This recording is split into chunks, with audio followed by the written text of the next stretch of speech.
So Road to UFC 2023 has been announced and it will be taking place May 27th to 28th for the first round, taking place on UFC Fight Pass in China in the Shanghai Performance Institute.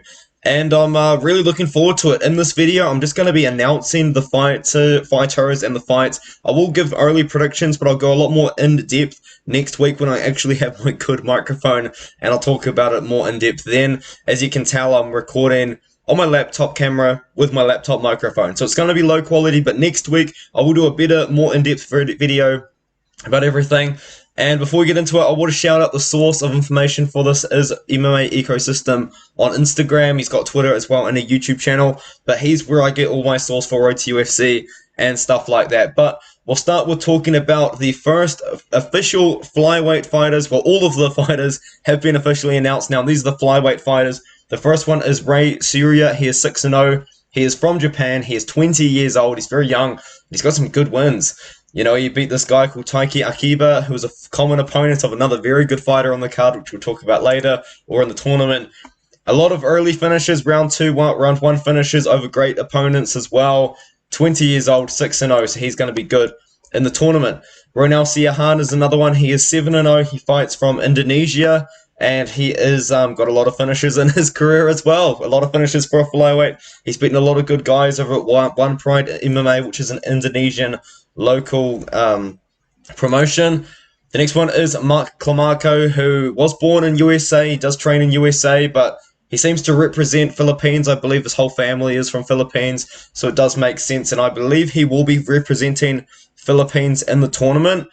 And sorry, I forgot to mention. So Ronel Siahan is actually fighting Ray Surya in the first round. So that's going to be a fight. Ray Surya taking on Ronel Siahan. My early pick without any research is Ray Surya. Mark Clamaco is going to be taking a fight against the next opponent that I'll talk about.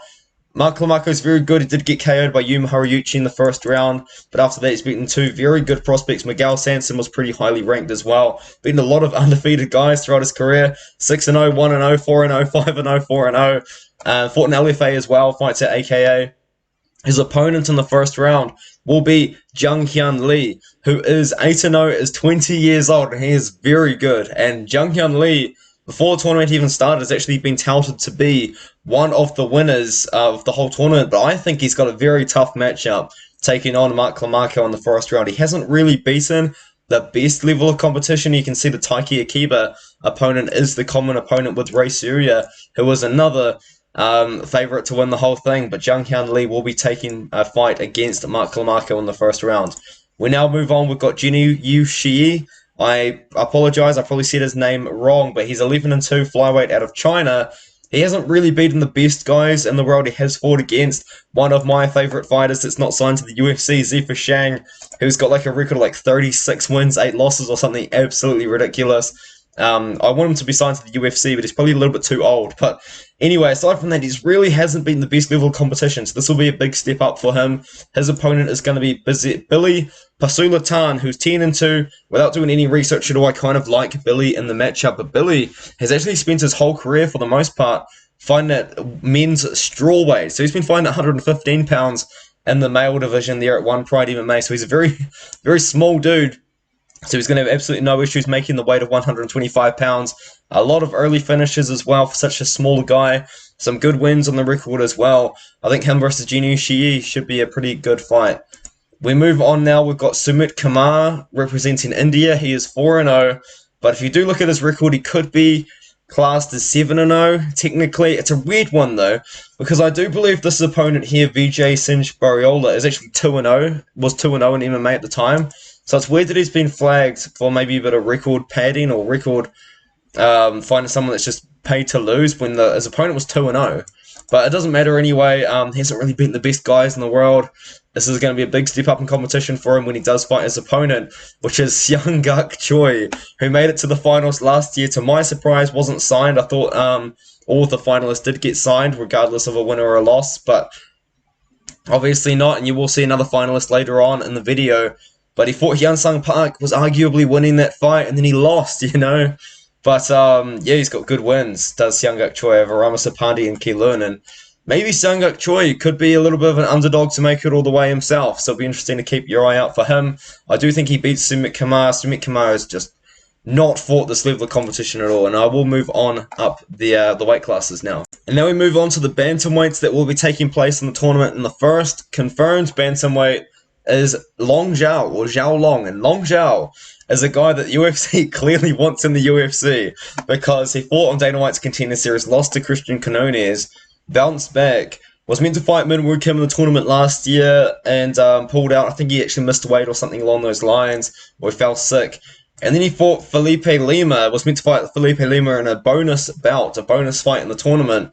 And he didn't make it to that fight either. So he's getting another opportunity now for the road to UFC. It'll be interesting to see what he looks like. He hasn't fought in a while now. He's missed a lot of opportunities to fight for the UFC. And hey, he's going to be fighting an opponent that was on road to UFC last year, Shohei Noze, who was 10-3. Unfortunately, he did run into the absolute freight train that is Rinya Nakamura, who's an absolute beast. But before that, he did technically beat Wooly Jiburin, a former UFC fighter who was on road to UFC, beat him by injury. But yeah, he bounced back with a winner of a 2-3 opponent. Obviously, he did manage to beat them by a chicken wing armlock submission, which is something I've never seen before. So I might have to watch that fight. But early lean, low-key actually is Long Zhao. You know, he had a competitive fight with Christian Canones, and that was such a big competition step up from who he's fought in the past. But I don't know, maybe Shohei Noze could get it done, but this is without any research whatsoever. The next one is Shuya Kamakubo, and he's going to be taking a fight against Beiying Jiliisi. And Shuya Kamakubo is my early pick to win the whole thing. I do believe Shuya Kamakubo will win it all. You look at this guy's body of work. He spent a lot of time fighting for one championship. He hasn't fought since the start of 2022, but look at who he's beaten, man. Like, these aren't bums at one. You know, one is one of the biggest promotions in the world. And 9-3, 5-2, 14-3, 7-3, 7-2, 7-2. He's already fought this level of competition, and he's 28 years old. I think if he wins this tournament, Shuya Kamakubo, he's going to be like 15-1 by the end of it. He could be a top guy at bantamweight. And then Beiying Jiliisi is his opponent, who is 12-3. He has not fought this level of competition, man. Like, he's fought 0-0, 0-1, 0-0, 1-1, 3-0. It's not the same level of competition as Shuya Kamakubo, man. I do believe Shuya Kamakubo will be able to get it done. And now we move on to Apirame Ginting from Indonesia. He is 6-0. And he's fought some good guys, you know. He beat a guy that was 3-0, 7-4 in his last fight. A lot of finishes, all finishes on his career. So you know he's going to fight to finish. He seems like a pretty cool dude as well, but he's going to be taking a fight against Dayomisi Zawupasi, who was 6-0. I believe he's actually quite young as well, and he's from China. Hasn't really fought the best guys in the world until his most recent fight. It was 20-8. So this is actually a fight which I'm not too sure. Just like looking at the Tapology profiles, I cannot tell. And I have never seen either of these two fight before, so it's something I'll have to research before next week. But I don't know, man. This is going to be a really good fight between two pretty good fighters. Both guys are undefeated 6-0. We now move on to Chang Ho Lee, who is a 7-1. He's from South Korea. He's 28 years old. And, he's fought in ONE FC himself. He fought in the ONE Warrior Series, and he beat an 8-4 opponent. He did lose to Sim Kai Jong, who's actually going to be taking place in a bonus fight, I believe. But yeah, he lost to him, but he bounced back with a win, and he's going to be taking a fight against a fighter representing India called Rana Rudra Pratap Singh. And this guy's record is something like I've honestly never seen before. Oron Karlon will be very proud of this record. He's 11-1, and every person he's beaten, except for only a couple of fighters who are making their debut. This is an Oron Karlon level record, dude. So 1-2, not even available record, so we'll just assume debuting. 0-0, not even available. 0-0, 0-0, 0-0, 0-0, 1-0, 4-3, lost to a 5-0 opponent, and then lost to an 0-0 opponent. Like, dude, this is an Oron Karlon level of record, man. But I think that we're going to see Chang Ho Lee probably win this one here, just based on the guys that Rana is fighting. Honestly, if you watch tape on Rana Pratap Singh, which I haven't done yet, you probably can't even learn that much from him because he just hasn't really fought anyone that great. So it'll be interesting to see how he does in the tournament. But we'll move on up to the featherweights, and the featherweight division is pretty stacked. I think this featherweight division is the best one this year. And now we move on to the featherweights, and as I said, the featherweights It's stacked. There's some really good fighters on this, and it's actually kind of hard to pick a winner because we've got Jia Yi, who made it to the finals last year, didn't get signed, which I think was odd because he's only 26 years old, has a 22-4 record. He's from China. UFC is trying to sign more fighters from China. They've just built a performance institute in Shanghai, but and he also lost a split decision to Junghyun Lee, which a lot of people thought he won. Honestly, I thought he probably beat Junghyun Lee, and I picked Junghyun Lee, and I was nervous when it came to that decision. And he beat Keisuke Sasu, who's a great fighter, actually on here, which I'll talk about. And he's beaten good guys. He hasn't beaten the best guys prior to UFC, but he's beaten good guys. And yeah, he's going to be on here again. And his opponent in the first round is going to be Abdul Azim Barakshi. I think that Jia Yi will beat Abdul Azim Barakshi. There's a lot of kind of like things going on about Abdul Azim. He started a brawl at Matrix Fight Night, so he's actually banned from Matrix Fight Night, which is a promotion. But yeah, I won't get into that. He's beaten good guys himself, but I think there's actually a really good chance that Jia Yi will win this fight. So I think Jia Yi will probably kick out the only Afghanistan fighter on the roster. The next one is Keisuke Sasu, who I was just talking about, who just lost to Jia Yi, but he is very good himself. He got subbed by Jia Yi very easily, but he's beaten good guys from the past too. 10-1, 10-7, 8-3. Then he beat Balajin, who was 23-3. I thought that was a close fight, very close fight in my opinion as well, but he managed to beat Balajin using his wrestling and grappling, and he recently beat a 12-5 opponent as well. He's very good. It's only 5'5" for featherweight. He's a shorter dude, but he's 28 years old, 11-2, and his opponent is going to be Sang-Won Kim in the first round, who is going to be 9-5. He is coming off a loss actually to Shin Haraguchi. I've got a feeling Shin Haraguchi is also on here as well. But yeah, he's beaten good guys in the past as well. It doesn't really, I don't think he's going to go all the way. I do think Keisuke Sasu will beat Sang-Won Kim in this matchup here. And now we move on to the next opponent, Yibu Zhali. I know I said his name wrong. I don't MMA ecosystem says his name completely different, but I don't know how to pronounce it. So I'm just going to say Yibu Zhali.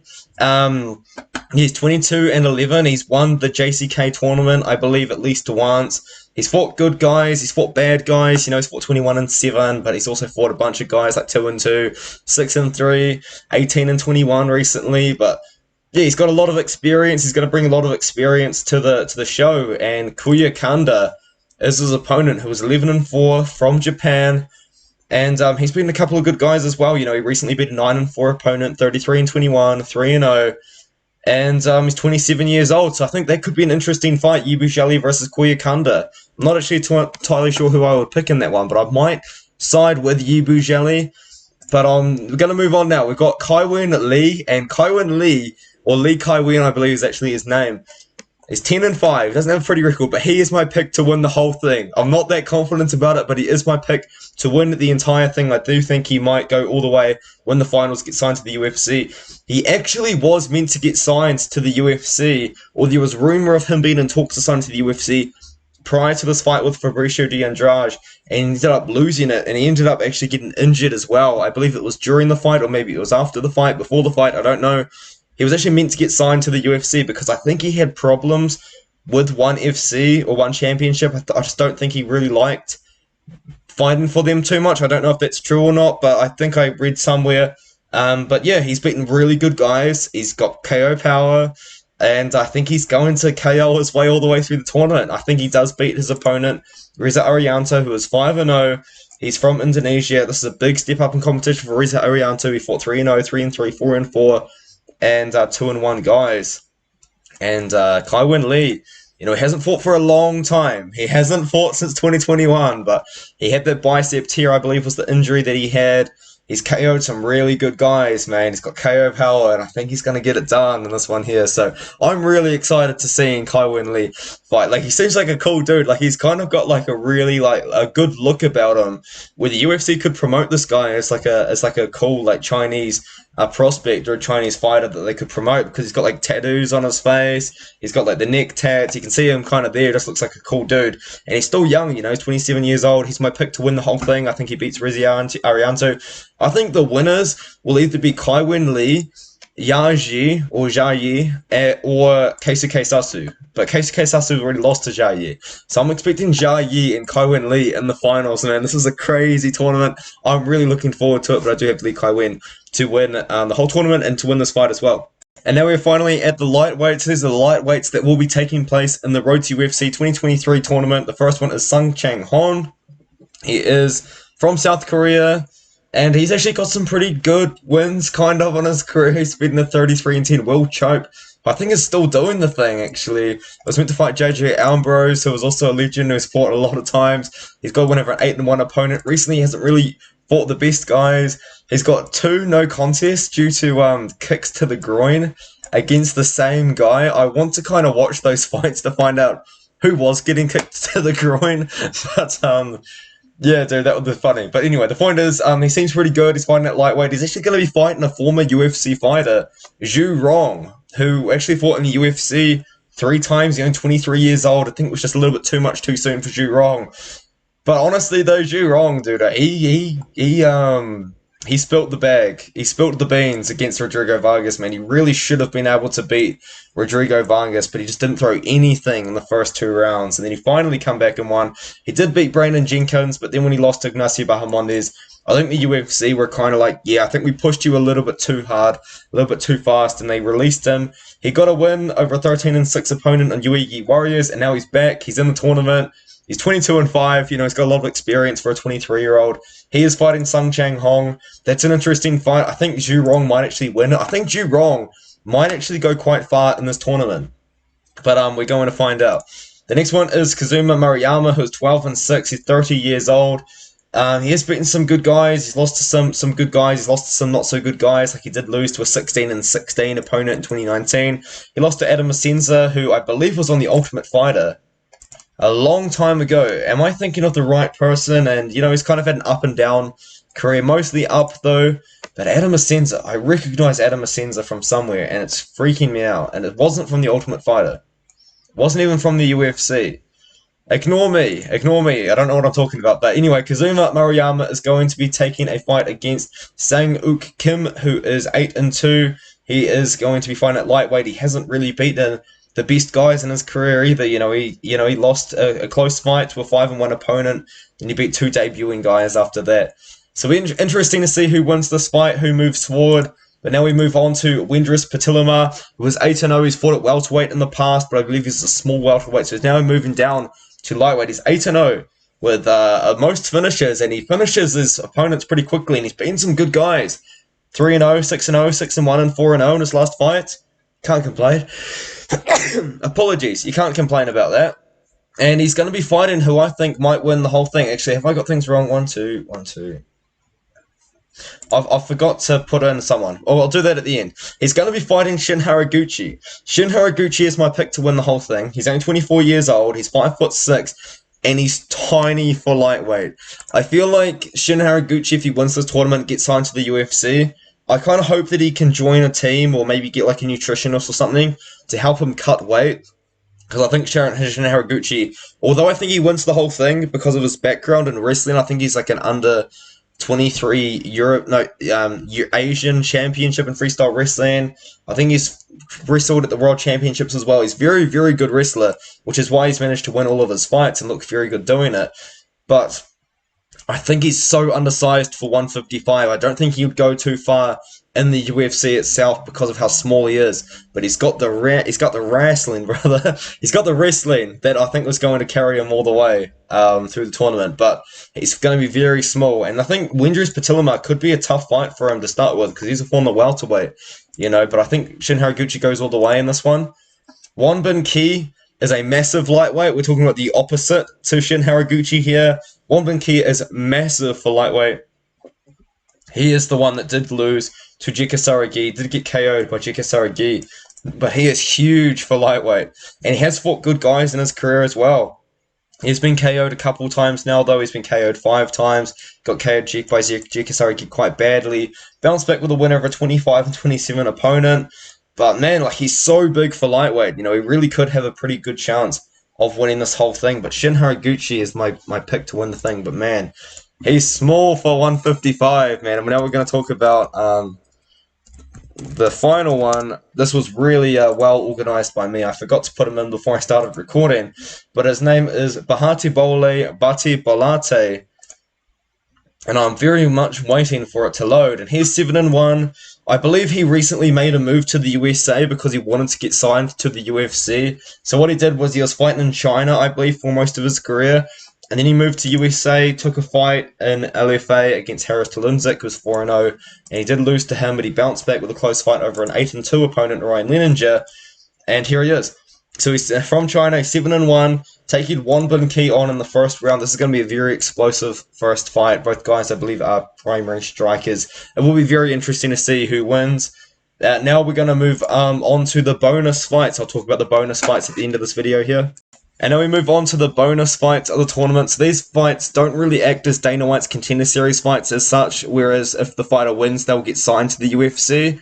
But they're more so like an opportunity for these fighters to fight a better level of competition than they normally would in their regions. But I feel like there definitely is opportunity for the UFC to pick up someone from there. So we saw Zhang Mingyang signed off a bonus belt at the tournament last year, and Topnoi Karam is going to be in one. And Topnoi Karam fought on Road to UFC last year, made a pretty big name for himself because he was very entertaining. He was kind of yelling at the camera and pointing at the camera during the fights and stuff like that. But he's recently bounced back with a big win over a 5-10 opponent, so a losing record, but he won it in the first round, and it was a short notice fight there. He made it all the way to Hyunsung Park in a fight which he actually knocked Hyunsung Park down, and if he was just a little bit smarter, probably would have won the fight by knockout, and probably would have gone on to win the whole thing. So I feel like if he can beat this opponent, you might see him in the UFC just because of his entertainment value alone.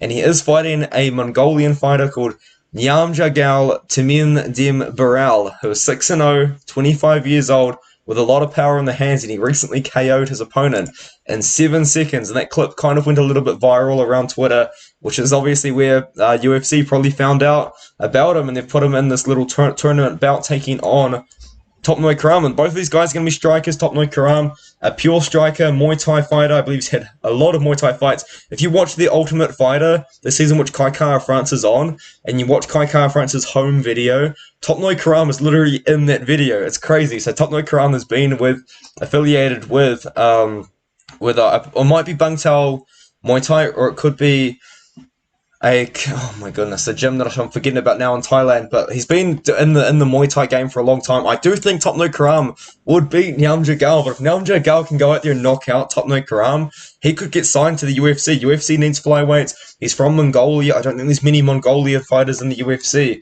We move on now to Sim Kai Jong, probably the best prospect out of Singapore. He is, I believe, fighting at flyweight, is what MMA Ecosystem has said. Yep, so he's going to be fighting at flyweight. He hasn't beaten the best guys in the world, but he did beat Chang Ho Lee, who's going to be in the tournament. He beat a 2-0 opponent there. Went 7-0 as an amateur. I believe he's a young guy himself, and he's fighting the Thailand fighter Peter Daniso, who is only 5-2, but he is 22 years old. He's fought at one before as well. He actually made his debut for one, so he must have a background in Muay Thai and kickboxing for one to know about him before he even makes his debut, but unfortunately didn't go his way. But yeah, I do think Sim Kai Jong will probably win this one here. Maybe you see him in the UFC. I don't think the UFC's ever had a fighter from Singapore fight for them, so be interesting. Now we move on to Taiyalaki Niraji. This is going to be a fight at welterweight, I believe. And he is very young. I believe Taiyalaki is actually a very young fighter. He's 8-1. He hasn't really beaten the best guys in the world. You know, he did recently lose to Meng Ding. And Meng Ding's like 32-7 or something right now. UFC should pick him up. Dana White's Contender Series should pick him up. He's beaten a lot of good guys. Sorry, not so good guys, but he did beat a 19-10 opponent recently. All of his wins are by KO. 7 wins by knockout, I believe, so that's really good. And his opponent is Hyun Seo Kim. And I believe Hyun Sung Kim, must be a guy UFC wants to sign, because this is his second time on a non-tournament bout in Road to UFC. He beat John Adajar in the first round by submission.